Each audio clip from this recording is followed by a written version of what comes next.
So in this video, what I have here today is these are protective bike riding. Maybe you could even use these for a paintballing, scooter, or something like that. I needed a protective glove for when I'm riding my kind of e-scooters, because those e-scooters now are getting up to about 40 miles an hour. And then I wanted a really good, strong glove for if I do wipe out. I've got knuckle protection there.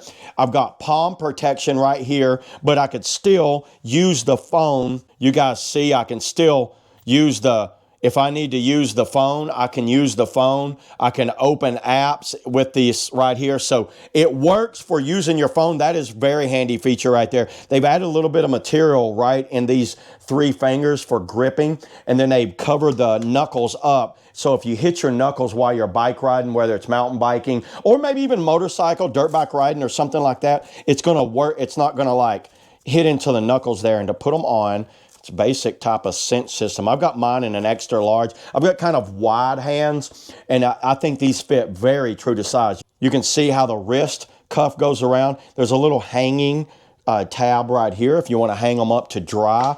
They've got this neoprene. This is kind of like a style of neoprene right there. So it has a little bit of give to the thumbs. There is zero resistance because it's the thumb that you need the most. The front fingers I don't mind, but they do have inside the knuckles here all of this neoprene built in. I like that feature. They have ventilation, which this ventilation is very well done because think about it. If you're holding right here, the wind is blowing inside those holes and cooling your hand off. I use these every time I take my bike out, whether I'm doing mountain biking or just kind of like around town top traffic. I think this is a great option for anyone that just needs to have some sort of hand protection, you know, while they're riding, just in case. So yeah, there it is, everybody. That's all I got on the, you know, the Cierto, maybe is that what that is? Cierto anti-slip mountain bike gloves. See you on the next video.